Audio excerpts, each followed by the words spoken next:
So, COVID's hit different parts of the world at different times, but essentially it hit the UK sort of February, March time, and we went into lockdown and stopped practice at around that period. So now we're sort of 8 or 9 months into this, and we've not been able to get on the mat and grab somebody and do the stuff that we normally do. And this session is about what your practice has been since that time. What have been its strengths? What it's been its weaknesses? So I'm going to start by just going around the room and asking each of you what you've learned actually in the last 8 or 9 months. So Sean, you're right. You're on my bottom right. So I'm going to start with you tonight. Oh, we've got the very good mask. Well done. Excellent. We're all safe now in your company. That feels good. Well, I wear it because I got sick on Monday, so I'm unfortunately will be less cogent today. Sick with COVID?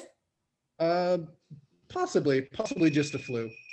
Okay. Well, we're sorry to hear that, and hope you get better soon. I am definitely getting better. So I know that this is a topic that you wanted to talk about anyway. Yes. So kick us off. Tell us what the last 7 or 8 months has been about for you, and pros and cons.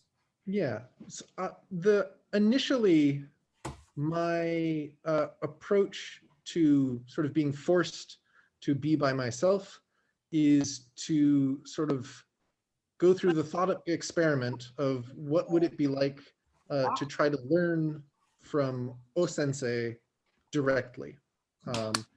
And so I have returned to his lectures and have engaged in a little bit of translation.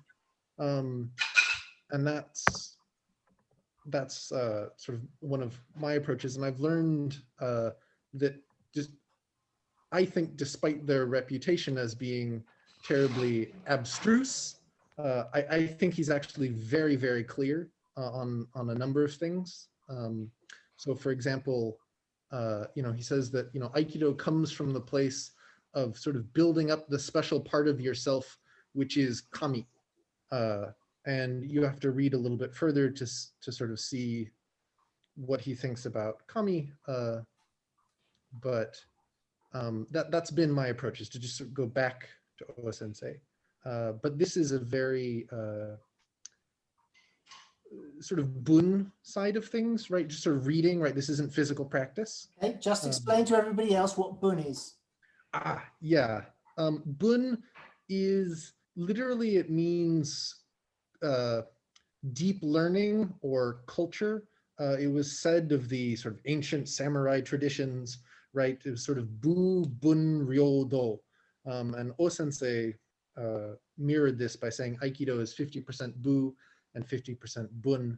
And it's the idea that you approach various practices of reading literature or practicing calligraphy or tea ceremony or all these other classic arts. You approach them in the same way you do bu, as a sort of mirror of your spirit, right? And so you're trying to polish the expression of the light of kami within you, is sort of how. Okay. How it's kind so a couple of questions. What does kami mean to you? Because I mean, obviously that's very particular to the Shinto culture. What does it mean for you? I find Goi sensei actually the most illuminating on this. Goi sensei, who was a dear friend of O-sensei, O-sensei said, nobody knows my mind except Goi sensei. So I tend to trust what he says. Goi sensei says that kami is nothing other than the selfless light deep within you. Okay. So I'm going to translate that loosely as kind of like best self. Does that work for you? I tend to avoid best self because that, for me at least, has a lot of connotations of sort of an idealized self-image. which it doesn't have to mean, but I mean, to me, I grew up in California, and so there was a lot of best self, idealized self-image, Okay. kind of. So what's the words you would like to use to put it in common parlance? To put it in common parlance, there is a radiance, and I use the word radiance metaphorically, deep within you, and to sort of let this out more freely, right, is what the goal is, right? So the light of kami is that sort of inner radiance. People Okay. talk about emptiness, and whatnot, but Okay. So the but second question is, so Mhm. your journey has been to go back to the source, if you like. Mhm. What did it ratify for you, and what did it change? What did it ratify for me? It very much changed my perception that that O-sensei's writings were sort of mystified, right? There's a certain opinion, which I'm sure we're all familiar with, which is that O-sensei's writings, they sound amazing, they feel good, right? The feeling that you receive when you read them, you know, when he talks about you know, love and becoming one with the universe, all of these things feel great, but that he doesn't actually tell us what to do, right? He doesn't tell us how to do those. And going back and reading them, this changed for me. Um, uh, so, and in particular, in his Takemusu Aiki lectures, there's in the, so I'm using the Sonoko Tanaka translations from like Aikido Journal or Aikido Magazine. I can't remember which one. He has a couple of sentences where he says the prayer, or inori in Japanese, prayer is the foundation and the great bridge, right? And the great bridge is, of course, Ame no Ukihashi. And so if we're supposed to first be stood upon the floating bridge of heaven, and he's telling us that, okay, well, prayer, as he thinks about it, is that great bridge and is the foundation of things. You know, that would be an interesting intellectual factoid, unless he then, in the next paragraph, actually describes himself when he prays, and his description there is something that one could actually follow. And his description, all of the times that he describes himself praying, it has sort of two common aspects. One is of offering one's gratitude or offering love to everything. And then the other is of sort of embracing or absorbing into yourself everything. Okay. Yeah. And so, I mean, as a very simple, naive practice, right, one could call up the feeling of gratitude in one's body, or just offer the feeling in one's body gratefully to everything. And, you know, this has sort of been my naive approach to trying, you know, taking him just very literally. But yeah, that's been sort of out of the Bun side of things. In terms of like physical movement, right? Because of course, none of what I've described requires moving. Yep. I've really begun to appreciate the value of solo practice and the very different challenges that it poses. So, for instance, you know, things like step turns, like torifune, right? You know, the rowing exercise, if people are more familiar with that word, and things like that as really fundamental practices, and how, you know, even something like hapu undo, right? You know, sort of stepping in different directions and raising and lowering your hands, things like that, which in my earlier years I always approached in a certain desultory manner. You know, at the beginning of class, oh, when do we get to the throwing, right?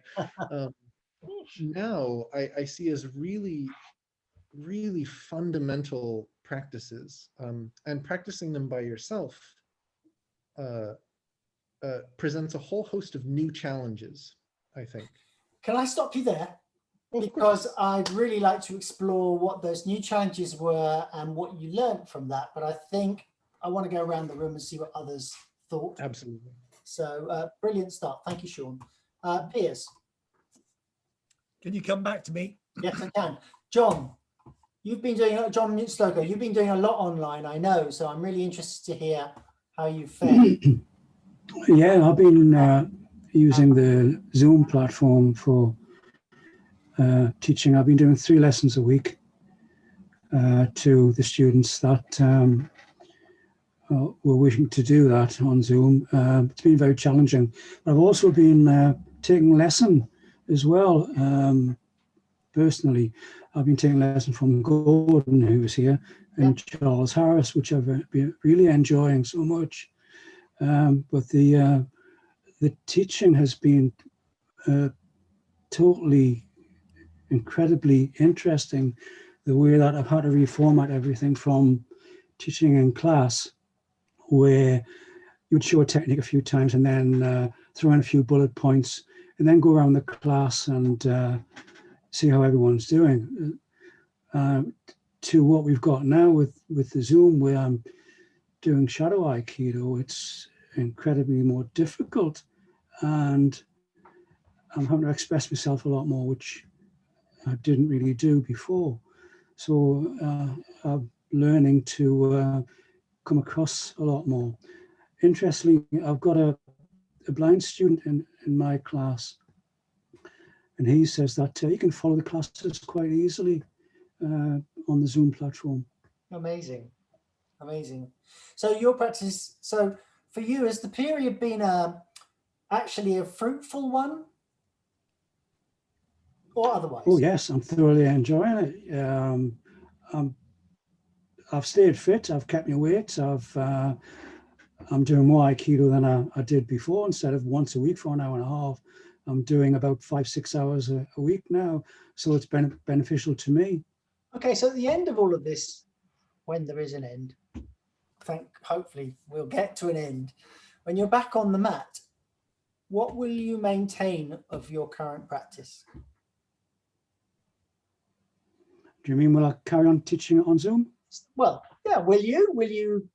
I mean, if Gordon and Charles were still offering stuff online, would you choose to still go on to those occasionally?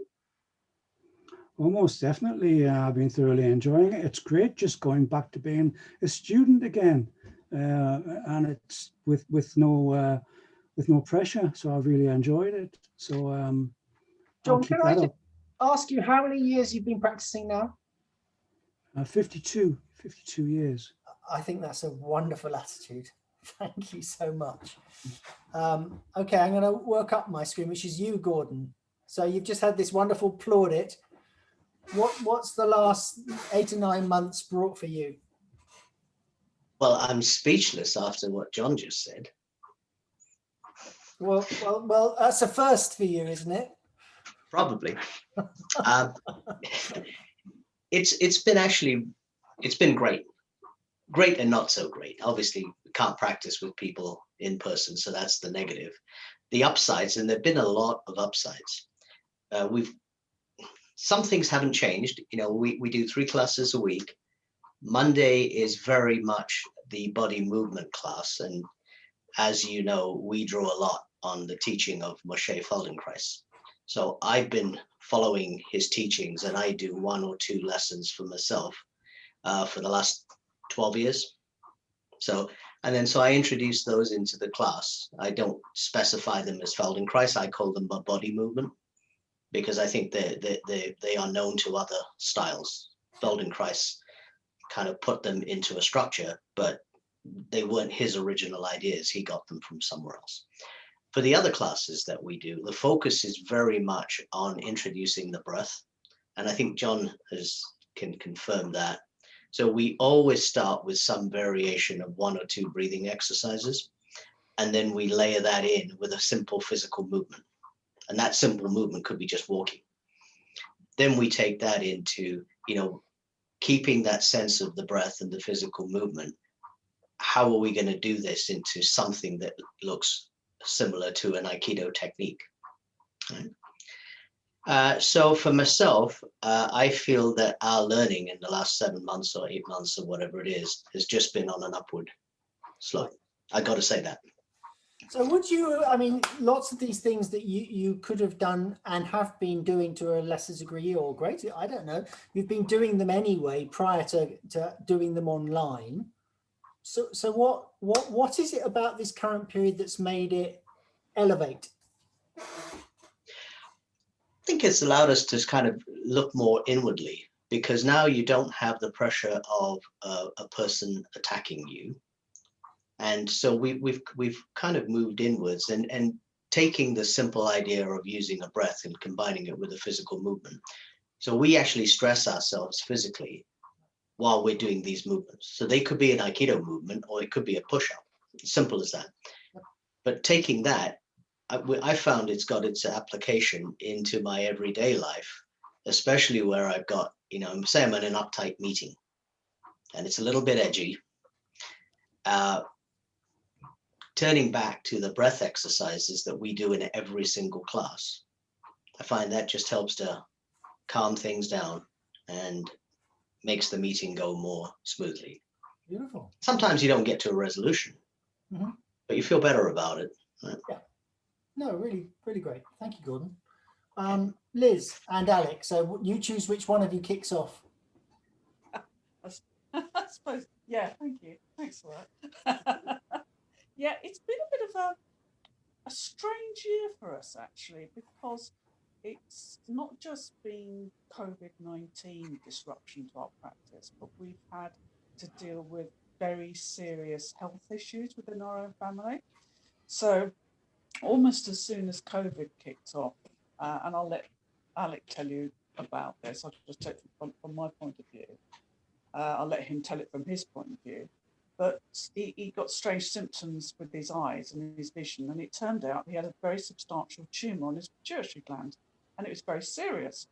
So in the period of time where everyone else was locking themselves down and disappearing, we were having to run the gauntlet of going to hospital for lots and lots of treatment for him. Yeah. So a big chunk of this year was my running him around between all of his medical appointments. So almost I didn't have a chance to think about disruption to Aikido practice. And then as soon as we got over the hump of his health issue, his mother collapsed, and another round of serious operations in hospital and so on. So I spent my year as a taxi driver. Does that make sense? You know. Okay. So I think that what the benefit of Aikido and things for me, even though I've not been doing it in the way I normally do it, because there's some part of my brain that connects doing Aikido to being on a mat with people, yeah. And if I hadn't been distracted by these other things, I think I would have felt quite dislocated from that.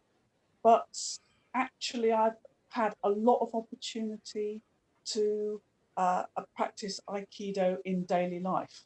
Sure, nothing like a crisis, eh? Yes, indeed. So if I was starting to sort of stop to feel guilty about it, I would think, oh my God, I should be spending more time in the garden doing katas or something. But frankly, that didn't happen. You know, I had other priorities. Okay. But Aikido gave me the tools to get through it all. So just circumstance meant that you had to have a sharp focus on Aikido principle to see you through a crisis. Is that a good summary? Exactly. I think that is exactly right. And the other thing that I have benefited from this time of taking stock, I think, and consolidation, because I've noticed over many years of Aikido training that, you know, we're hard at it. And sometimes you can get to the point you feel like you've plateaued and you can't sort of get any further for a while. Yep. If you give yourself a little bit of a break, something consolidates in the brain, doesn't it? And then you then move into the next phase. So I think this phase has given me a chance for that sort of much needed breather.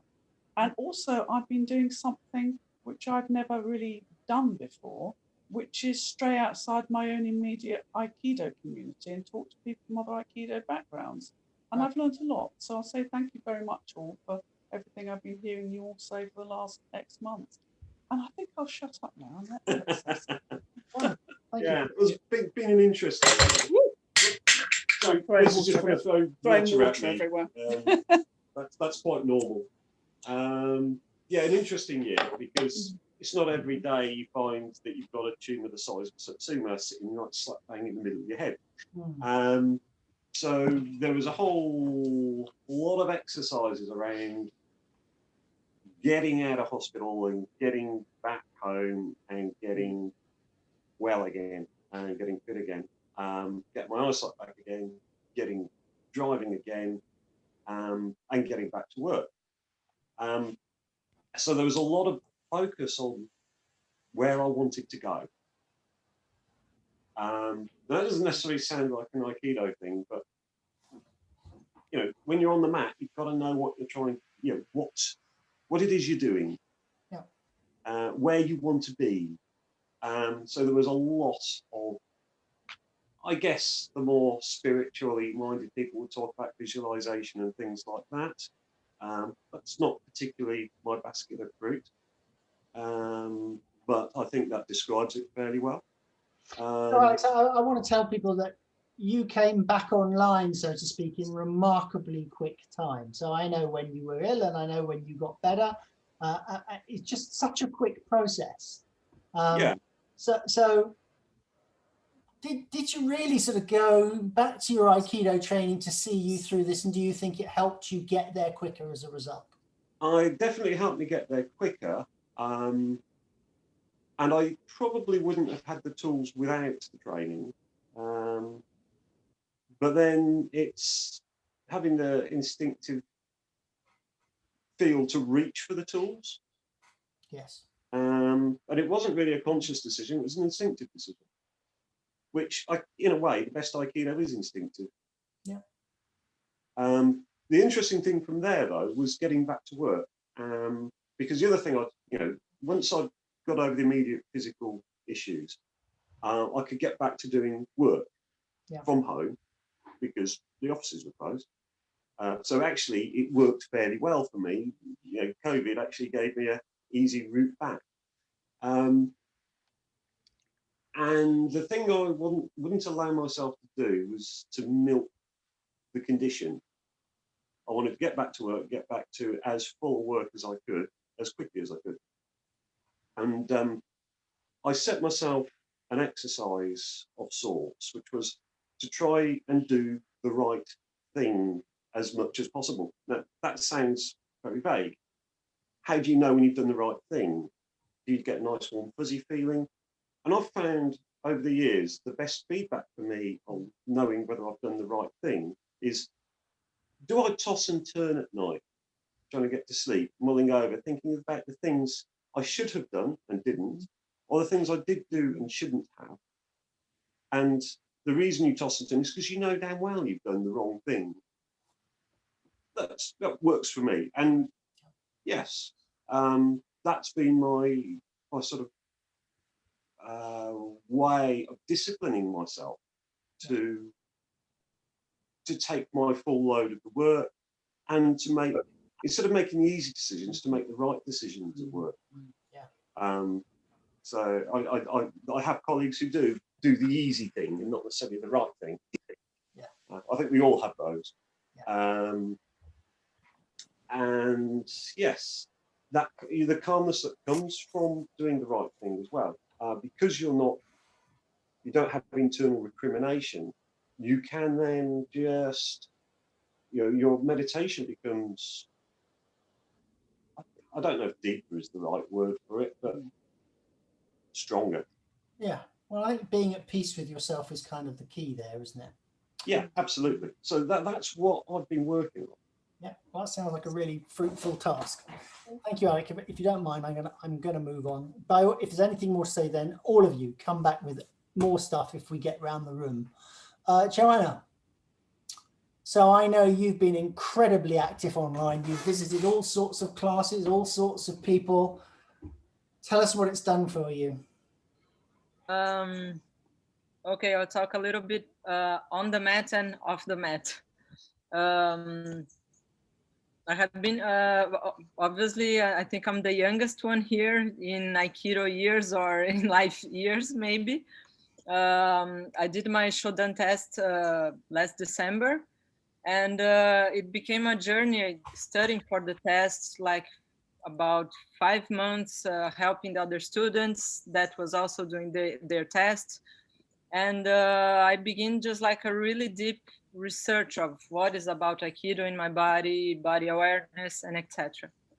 And besides Aikido, I also practice Kinomichi. I don't know if some of you have heard of it. Tell us what it is. Tell us what it is.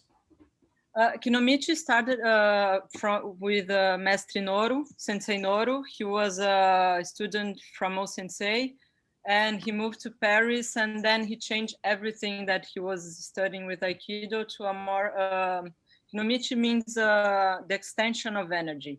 Okay. So it's much more open, it's more through dancing, a lot of body awareness, a lot of contact. The wrist, it's not like going down to the immobilization, but for the extension. So for instance, Shihonage, it's not like here, you open up widely. So it's kind of, and you work more with the spirals. I was also thinking about this today because they talk a lot about our opening our body with the spirals. It's not that this doesn't happen in Aikido, but at least that I learned Aikido here in Brazil, we never talked much about that. It was always about technique, something about, of course, contact and presence. But this realm of body awareness, I have never in my entire life. So by the time I started studying this and feeling and experiencing this with my body, changed everything completely. So now during the pandemic, we were fortunate also because my Kinomichi teacher, she's not from Sao Paulo. And I usually only practice once a month. And now I was practicing twice a week, 2 hours training each one. So it changed it completely. We only use Jo and Boken. And it also changed a lot because I only learned Jo and Boken, just some strikes and katas for my test Shodan. So I was just with a piece of stick in my hand, doing some movements that I have memorized, and I have no idea what was it for and what anything. So also this sensibilization, this becoming familiar with these tools, changed it completely. I could never just like use my Boken or my Jo with my eyes shut down, because okay, oh my God, I have a weapon in my hand. And now it's something that's part of my body. So this changed it completely. Okay. Also the classes that I have been teaching and also studying with other senseis and my group, it's kind of, I'm beginning again. So my ukemis, I just figured that I'm always touching my head on the floor. I'm just kicking everything, my shoulder, my elbows, my knees, and everything. So I'm really starting from the scratch. All of the ukemis, just like this week, actually, I was studying with a friend, and for us women, how do we go to the floor protecting our chest? Because we're women. So a friend of mine, she was on her first day of period, and she said, "Oh, my boobs are hurting.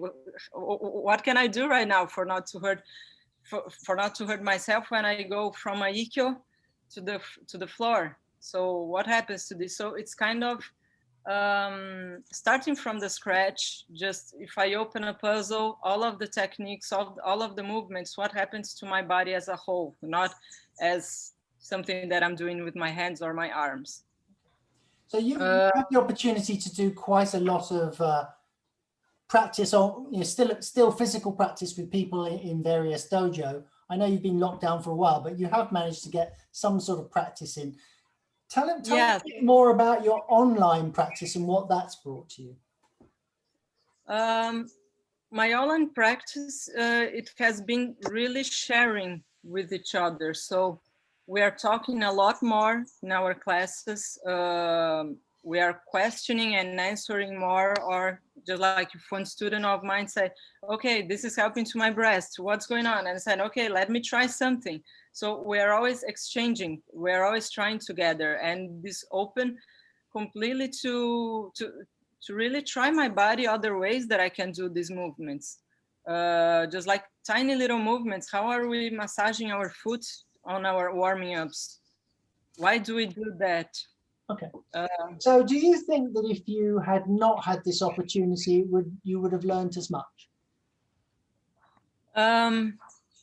Hopefully one day I would, but now not at all. I would be practicing randomly. Oh, okay, there was becoming something that was bothering me in my training, that sometimes of, okay, oh my God, I just can't handle it anymore. Do we have 5 more minutes? And then I really have to go away because this is too much today, or this practice is too much pushy. It's not, I'm not liking this. The group is not the best group that I always have. I think at some point, I don't know, hopefully I would change or research more, but we usually, my sense is they're very open to new learnings. But on the same point, we always stayed in the same group. It's not that we were exchanging this much that's happening right now. What else? Well, a little bit outside of the mat. It's one of the most impressive things is how fast we usually are. And I'm really fast. I'm really fast forward. And now that I am at home for like a couple of months, the first month it was okay, I really need to slow down. And then some 3 or 4 months passed. And then I said, okay, now I'm much more slowed down. And I wasn't there. So I was still going fast in different speed, but my fat shadow, as Chris Thorson says one class here, it's about our shadow, our automatic response. So my automatic response is, okay, I really need to do everything quick right away. And as much as the months going deeper in the pandemic, my fastness just like screams out, and then it bothers a lot. It's so bad. So this working up just on the slow motion Aikido out of the mat, it's really hard, but it's really deepening and it's really special. So it's something that it's helping me with everything. Lovely. I'm going to say just thank you for the moment. Come back with more later. I'm just mindful of getting around the room if I can. Steve, so you've been locked up in Norwich for the best part of 8 or 9 months. So what's the last 8 or 9 months brought you in terms of training? Well, I think the most difficult thing for me have been the physical and social side of life. Sure. Because I have been shielding and things, it's very difficult every day the same. So I alter each day only slightly, but I alter things around during the day. So I firstly know what day it is, and also that I'm doing something different. Yep. But Aikido purposes, I tend to take Fergus for a walk, because where I live is all heathlands and sort of woodlands, and I can let him off and just spend time getting my mind in commune with the natural things around me. Okay. So getting that at least link with the earth, sky, and the ground, and everything.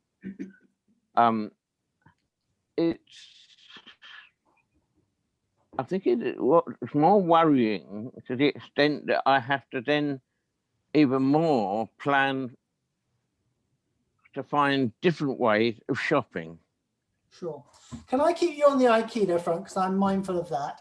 So yeah, I'm going to ask you 3 questions, and we're trying to keep them to sort of yes/no answers unless they need expanding on. Has your training stopped? My training is improved during the day. Okay. So has it been fruitful over the last 8 months? Your training, just your training. I think it has. It has, because I had to read more and do other things along those lines, which I would not normally have done. Okay, so when you come back to the mat, will you be better or worse? Hopefully the same, but little improvement in the way one takes one's thoughts. Okay, brilliant. Can I move on, Steve? I don't want to hear what you got to say. It's just I've got to get around the room. Dimitra. So you've been lucky enough to do some Tai Chi outside classes, but focusing on your Aikido, what's the last 8 or 9 months brought you? Well, since the first lockdown in March, I've never stopped the practice of Tai Chi, either in class or in the parks or online right now, with a seminar, 4-day seminar in the summertime. And Aikido, we haven't been back to the dojo because it's different. It's so much touching involved. Yeah.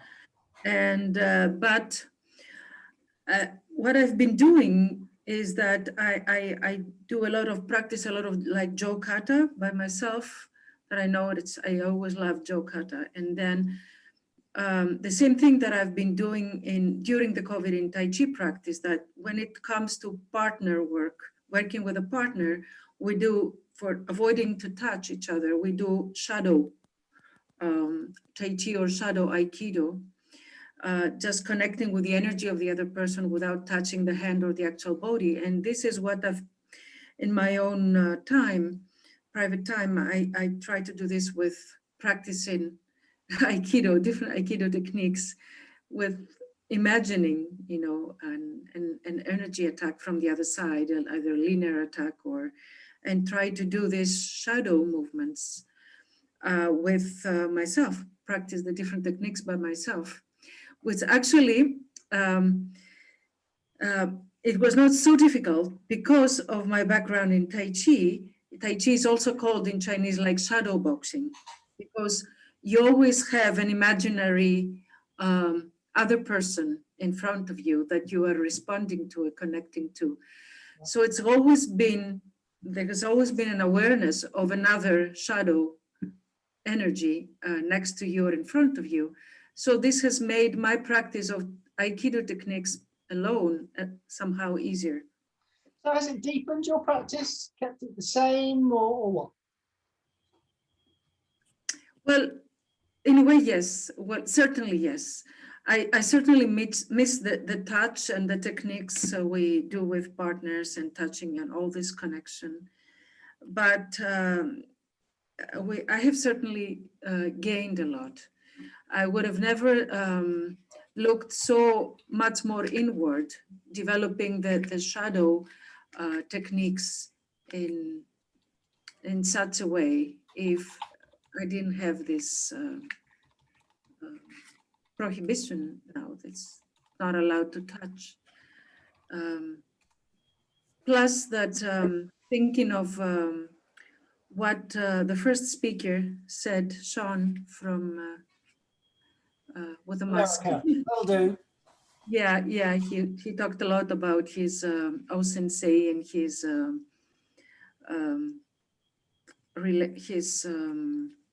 interpretation. No, his interpretation only, but also how he was influenced and touched by his teaching. Totally agree with what he said, and the way that he said that in Aikido originally, O-sensei was teaching that one, through the practice of Aikido, is getting in touch with his own kami. And kami in Japanese means, it has many interpretations, but it means divine. It doesn't necessarily mean the Western word God, the way God is used in the Western world, but kami in Japanese has many interpretations and means the divine part of yourself. Okay. Intangible divine part of yourself, the luminous part of yourself. And I totally agree with that. And I think we shouldn't lose track of that in Aikido in the years to come. And also, actually he did one of the basic techniques that he left for us to connect with his kami is through the breath. Through the breath. In one of the quotes of Sensei during his really last year of his life before he passed away, is that he used to tell to his advanced students that when I inhale, I breathe in the whole universe. And this is not theory. And of course, to somebody who doesn't practice Tai Chi or Aikido or Qigong, it doesn't make any sense, this. It looks like a huge exaggeration. But to somebody who has been practicing for decades, it is so simple. It's like with the breath, the human mind has the ability to connect through space-time. And that sounds like room for a whole session there. yeah. So I'm Anyway, going I think that this is really, the breath is a very important part. And okay, I'm going to stop you there. Thank you. But generally a positive experience. very positive, yes. Okay. Frank, are you able to unmute and come online? And if not, I'm going to come to Paul because I want to keep him awake. Paul, do you want to unmute yourself if you are? I think you're okay. So tell us, I mean, you've been running your own online classes. You've been great and come to a good number of these. What's the last 8 to 9 months brought your training? And very important for me. One is, they both come from the Parkinson's. One is there are times, as right now, when my medication is running out, I find it very hard to move. And yes, the focus, the ki, forcing ki through my body, I can move. And I would not have been able to do that without Aikido. It's a constant practice of finding my balance, yes, and achieving some steadiness. I always have my uke with me. It's really neat. The other thing I've just realized is when I write, I ran into something. Many Parkinson's people develop dementia. They don't use their minds. For me, writing is I'm fighting with the words, not in a negative sense, but in a sense of finding the precision and the softness and the power. So writing for me is very much like practicing Aikido with an attacker, except the attacker's on my side. They usually are, of course. So do I take it you've done a lot of writing in the last 9 months? Pardon? Have you done a lot of writing in the last period? I completed that video, which was a 3-year project, and I just started a new paper that I didn't mean to start. And I'm finding new things in my movement, and it's expressing things in my writing. There's things that I didn't suspect, but this time has given me the opportunity to feel new things. We've just shut the dojo, tearing up the mat. It's done. I don't know that I'll ever do on the mat Aikido, but I can't tell right now anyway, so it doesn't matter. But so here I am. Personally, a very rich period then. Yes. Fantastic. Most of the really important stuff I feel that I've done has been since 2002 when I was diagnosed. Okay. Yeah. Brilliant. Thanks, Paul. Frankie, would you like to talk now? Yeah, can you hear me? Yeah, we can. Just talk up a little bit. Just tell us what the last 8 to 9 months has brought your practice. So currently, my practice here has been the same as alone, but for the few months, we have been having contact training. Too quiet, Quen. Can you talk up a bit, Frank? You might have to shout a bit. Okay. That's better. That's better. So I'm saying currently we have the dojos are closed, but with my students who are far from the city, I've been visiting them and we have been having contact training. Yep. But with the way things have been going, I've been able to do more of inner training, the meditation and so on and so forth, and also being attending so much of online training with different teachers and senseis, and it has the way I used to get Aikido, the way I was thinking about Aikido and the definition of itself about peace and the innermost of about more about Aikido, I have different perspective. It has been giving me a different way of thinking because like currently we opened school and I mostly I used to teach high school students. So I was thinking, how can I integrate Aikido with the line of my work? And basically, like now currently in Kenya, our young people have gotten much destroyed by drugs. And we were having conversation a few weeks ago with my colleagues, and we were thinking, how can we be able to pull out our young people and have more activities that can engage them, because most of them are sitting at home and currently asking ourselves, idle mind, as the word says, idle minds have nothing to do. These young people are just sitting at home, so they are watching those things like pornography. A lot of things is happening with our young people. So, and even we have also online classes like Zoom and everything, but the concentration of these young people, because this is the first thing that our students are doing, because we have never been having online classes. We have most of us, this is a open thing that we are having. So as I can say much in Aikido, because I was concentrating, how can we be able to reach out our young people through martial arts of Aikido? Because basically I'm young also in Aikido. I have no much experience, but through this time I've been able to gain much and learn much through what I've been doing on my personal time. Fantastic. Thank you so much. Patrick, I'm going to come to you now. Yep. Hello. Hi, Guy. So for me, personally, I've been exploring deeper within myself about so within the personal contact between person to person of the touch, there's something that gets transmitted that I cannot put into words, but I can definitely notice there. And when I'm working by myself, I don't experience that in the same way. So I'm looking for that. What is that? I have a rough idea, and I'm saying, well, it must be in me somewhere as well. So I'm doing a more like a zanshin within myself to find out what is that interconnection between one human being to another human being that often I think many of us experience on the mat, whether we can put it into words or not. But it must also be in myself as well somewhere, this thing.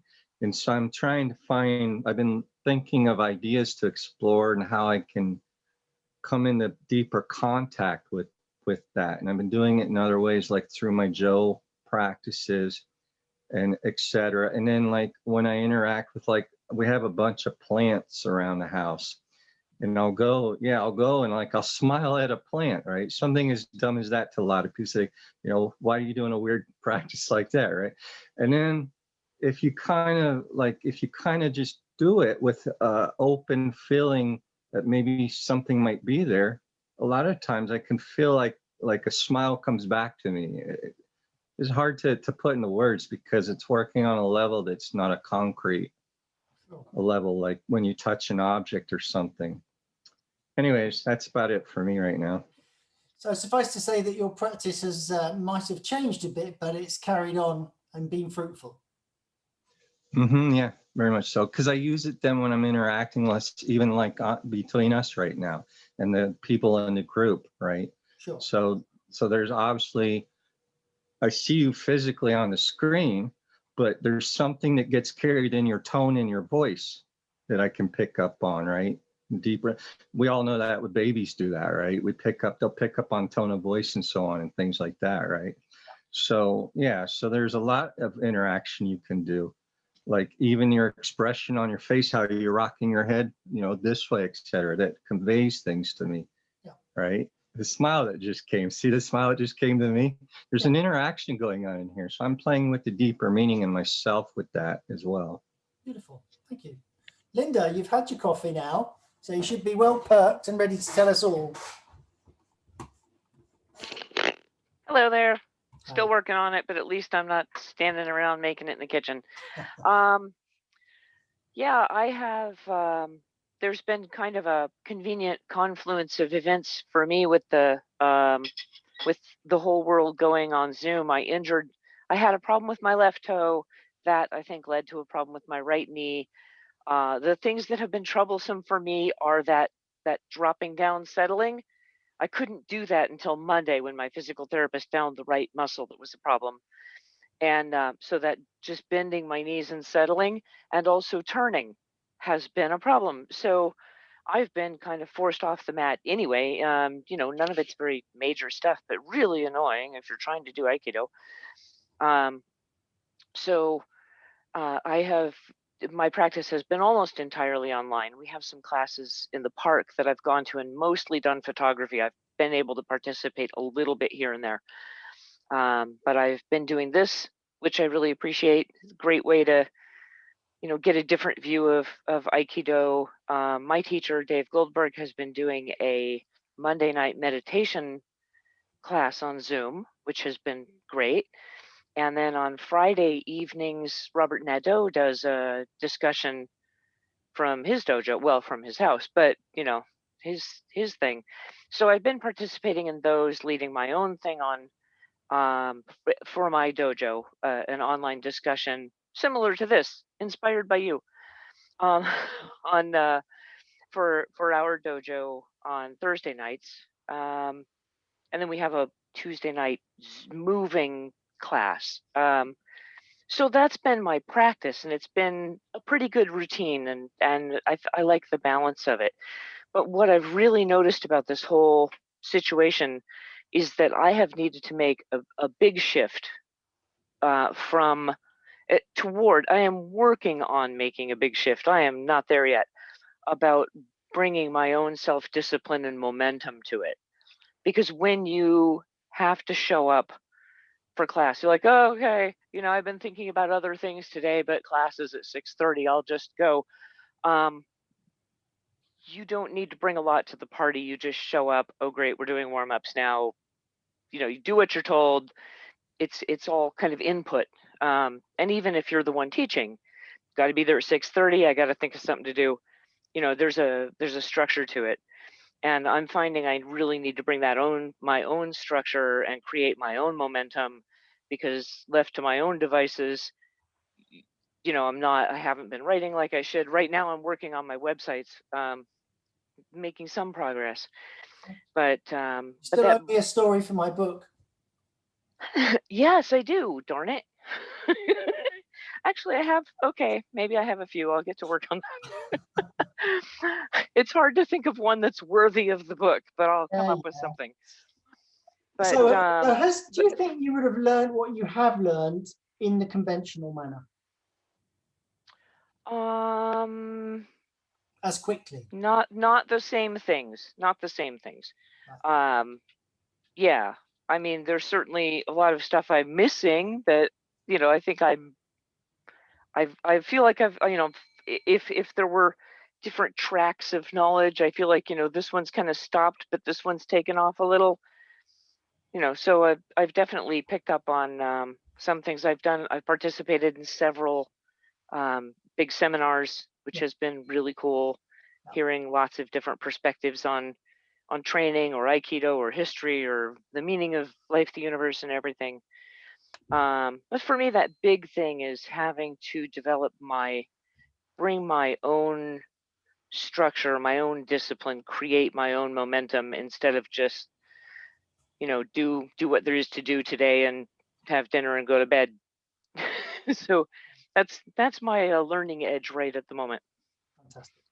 So I think we've got David, Molly, Jamie, and Jacqueline. I'll probably pull you in that order to go. If I've missed anybody, then shout. Dimitri, I'd love your story. And Paul, if you've got a link to your video, if you could post it, there are people here who want to see it.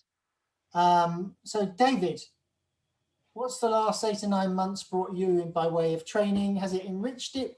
What's worked, what hasn't worked?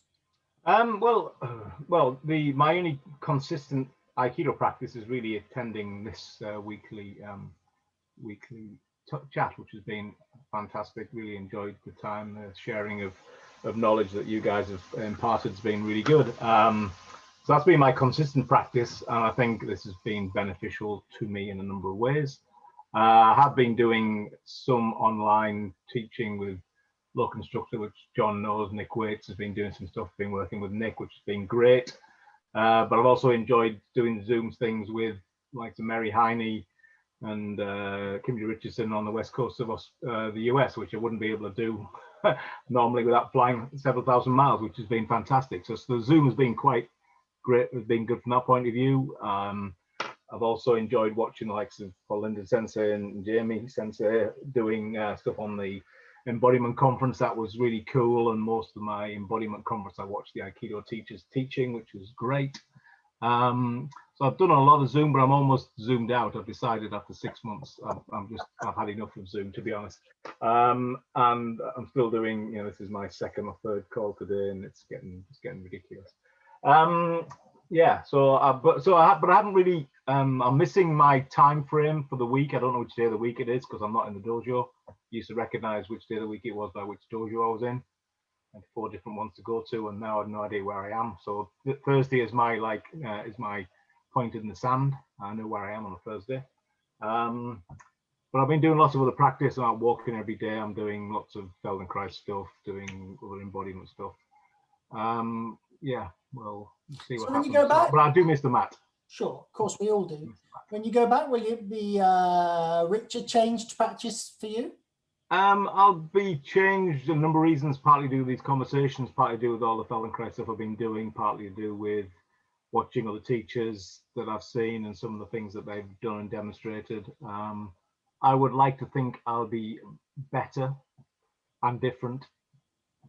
Fantastic. Yeah. Brilliant. I forgot you, big bro. I won't forget you. Molly. You just need to unmute. Yeah, I'm unmuted. You are now. Oh, so these times it's been a mixed bag. I have a huge resistance in times to sitting in front of a computer.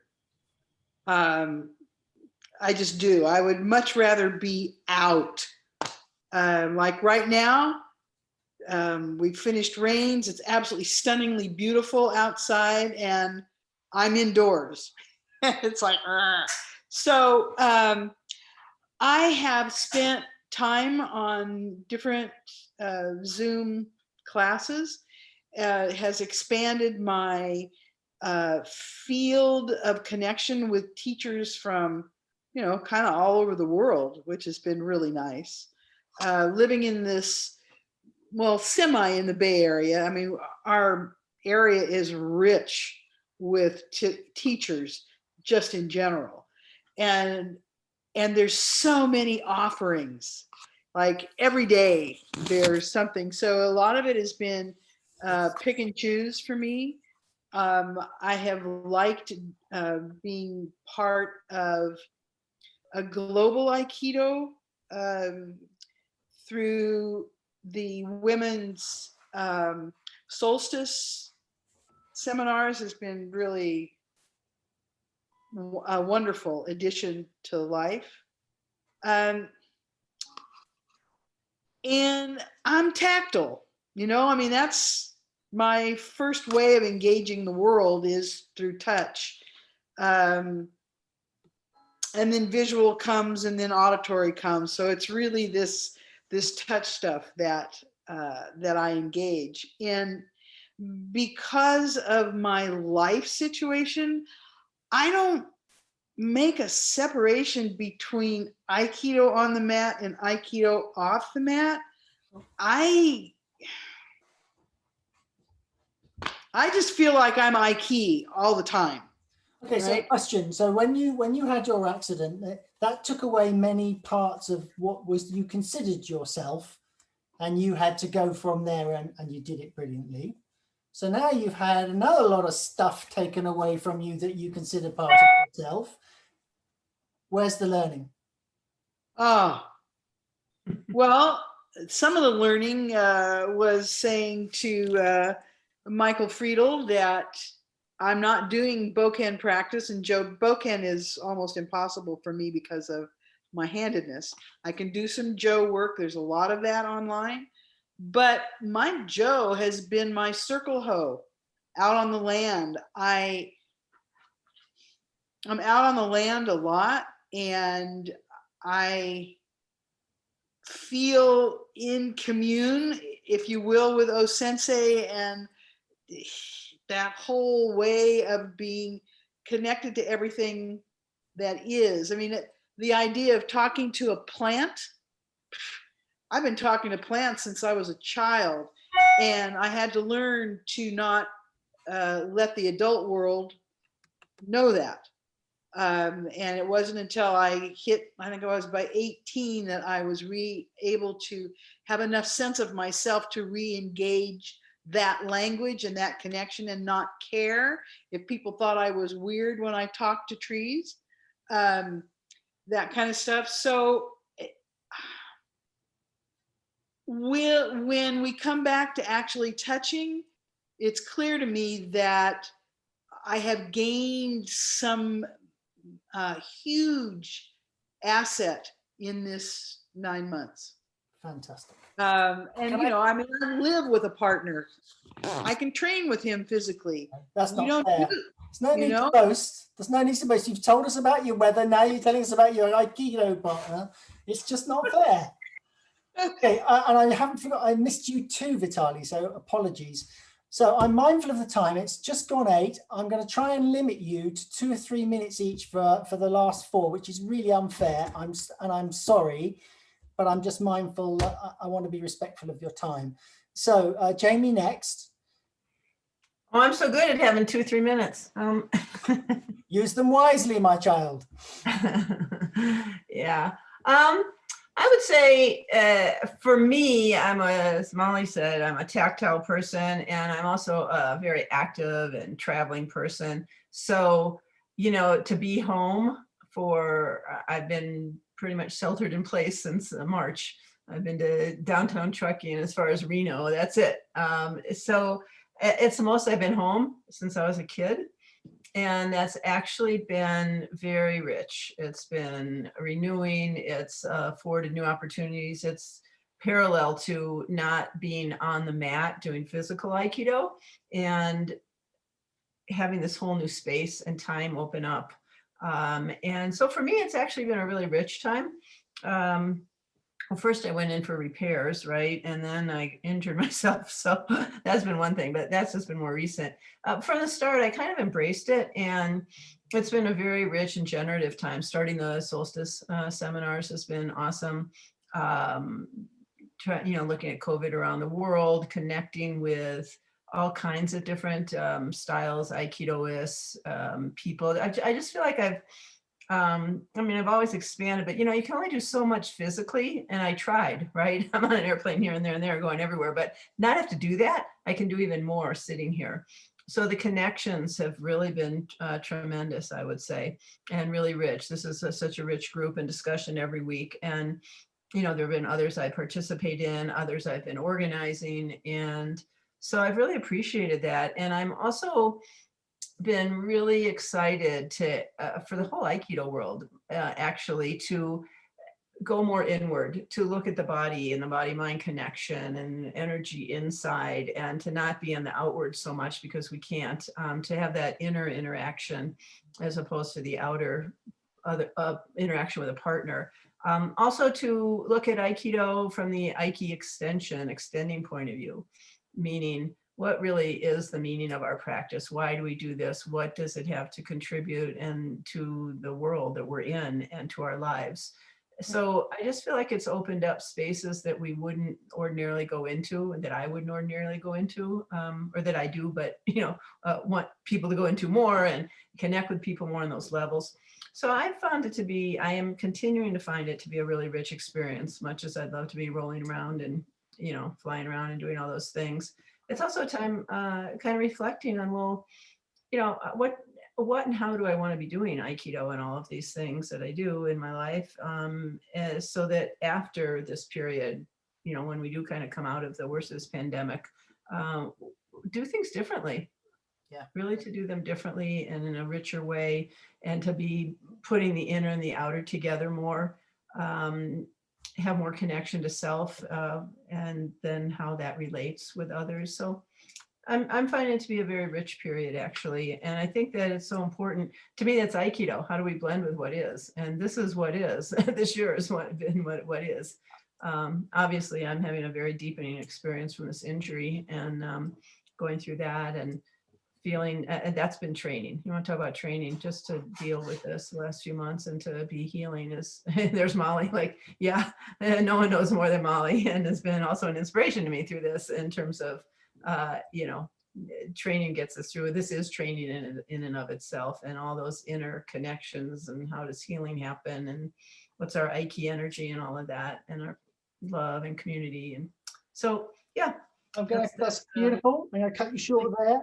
The beauty is that you'll be back with us on December the 10th with your own session, and I suspect that you can deepen on many of these themes to a much greater level then. So that was lovely. Thank you, Jamie. And you've had a chance to write the book as well. Jackie, now you've been doing lots of online stuff, but you also managed to get back on the mat at least for a while. So that's all. Not anymore. They give it back and then they take it away again. That's life. But it's like Jamie says, deal with what is. How do you deal with the situation? And somebody paid a huge compliment to me once and then said, "Dude, just you're such a Tenkan person." I said, "What do you mean a Tenkan person?" Well, no matter which challenge you meet, you always do a Tenkan and see a different perspective and see a new solution. You're a solution-oriented person. So finding these alternative ways of doing what you love, which is Aikido, but in a different way, and it's still Aikido. And then drawing all these learnings, and then the interesting thing I think is going to be when we get back on the mat, get back to grabbing people. Are we going to be able to pull all those things that you all mentioned, having learned? How is it going to look like when we get back to the dojo? Are we going to be profoundly changed? Are we going to change our practice? Are we really going to be mindful of pulling all this into our new practice, so that we just don't go back to the way it was, but pull it back into a new normal, an evolvement? So what's that going to look like? So I'm kind of looking forward to that. Yes. So I would like to say that this is a crisis. Everybody can this be over soon, and getting depressed over the situation. But crisis has two characters in it, the Chinese characters of danger and opportunities. And for me, it's been full of opportunities. Just have to see them and then, oh, look at the opportunity. I don't want to look at what's not possible. I want to look at the opportunities. I've received plenty of them. I would have never started with Qigong. I mean, that's boring stuff. It's so sedentary. But now I really had the chance to delve into it. I mean, what is it in the Qigong that I can bring into the, what does Jan Nevelius find in the Qigong that he brings to his Aikido that makes it so powerful? So I've been studying Qigong now with Jan Nevelius. That's a huge opportunity. I've had the fresh start with the blind people. I mean, all my blind students had quit, but now during this COVID period, I got 4 new blind people. I have the chance to teach a class for the IAF about teaching the blind, and it's really taken off. Reinventing dojo activities according to today's rules. We've had to change our dojo activities all the time. Right now, we just had a lecture in the dojo because we're allowed to have events, but we're not allowed to practice. So let's have an event at the dojo and meet up. So it's like you find these new ways. And with a wonderful lecture by Bob, our own senior sensei, about spheres and bubbles and whatnot, how to use that. So yeah, like you said, I've done a lot of online classes. I've participated in a lot of classes, and I've organized also classes with a Japanese sensei, and that was really rich. I mean, there's so much you can get from attending a seminar, but attending an online seminar with your sensei, and then being able to see the recording again and again and again, I've discovered so much more that I can now use in my own teaching. I've also met my physical limit. You know, I can do 5 classes a day, but that's it. You know. So I've had to learn to manage my own time. How much time do I spend online? How much time do I spend physically active? How much time do I teach? It's all about balance. Yeah. So yeah. So for me, yes, it's been positive. But would I wish for such a period again? Hell no. You know, please take it away.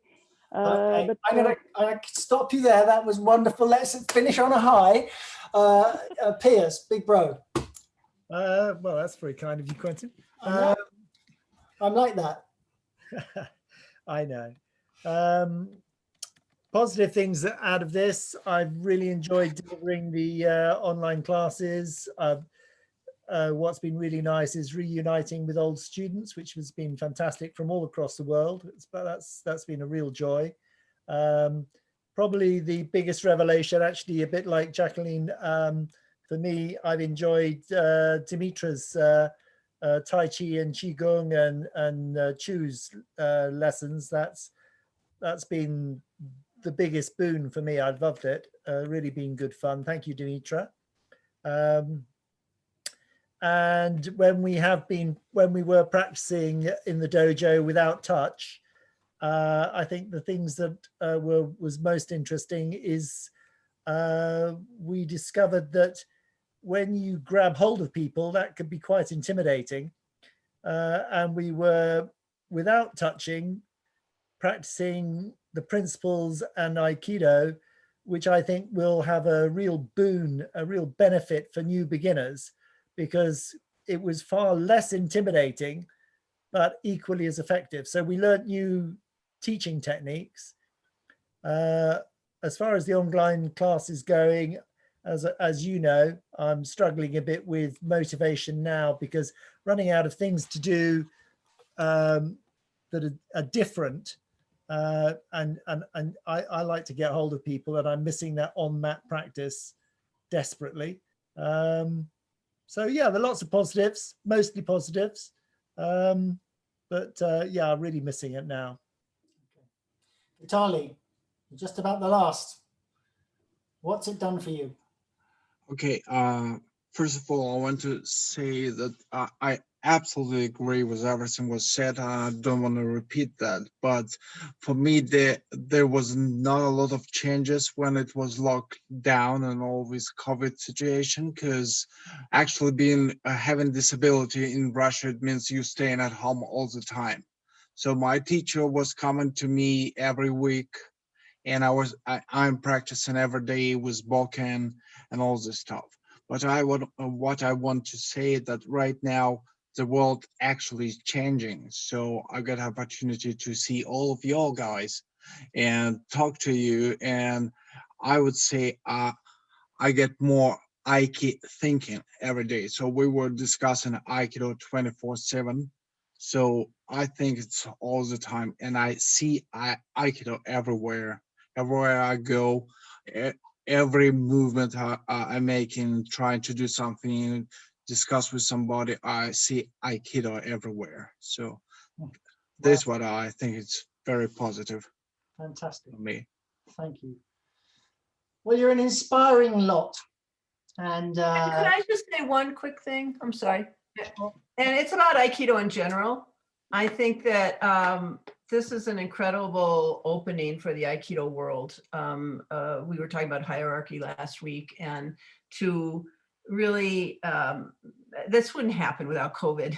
that we would have, take, make, create opportunities that aren't from the traditional hierarchy. And I think that that is hugely positive and a great boon to the Aikido world, especially as we're all looking at, is Aikido relevant? What's Aikido's future? What's Aikido really all about? So I think that in that sense, in the really bigger, larger sense, Aikido is a tremendous gift. COVID is actually turning into a tremendous gift and an important one for the Aikido world and Aikido's future. I think probably for the world at large, I think it's a rebalance to people's thinking about how they want to live their lives. So yeah, I think there'll be some silver linings, not just for Aikido, but for the world at large. So I just want to finish by saying you are an inspiring lot. And I think we get quite a few people who watch these sessions after the event. And if they're not inspired by what you've all managed to glean from the last 8 or 9 months, there's something wrong. I think they will. And I just finished that, you inspire me, and you've helped me learn over this period of time. The discussions on my own, fine, I might be facilitating them, but it's your contributions that deepens the process and makes it so rich and makes it worthwhile doing these. So thank you so much. I hope you've enjoyed this evening and been inspired by everybody else around you and seeing what they've gained. And we're going to be doing this for a bit longer. So we can return on that. So at least it seems it's been a fruitful period. May it continue to be so. All right. Thank you. Thank you. Thank you. Thank you, Quentin. Thank you, Quentin. Thank you, everyone. Thank you. Thank you. Thanks.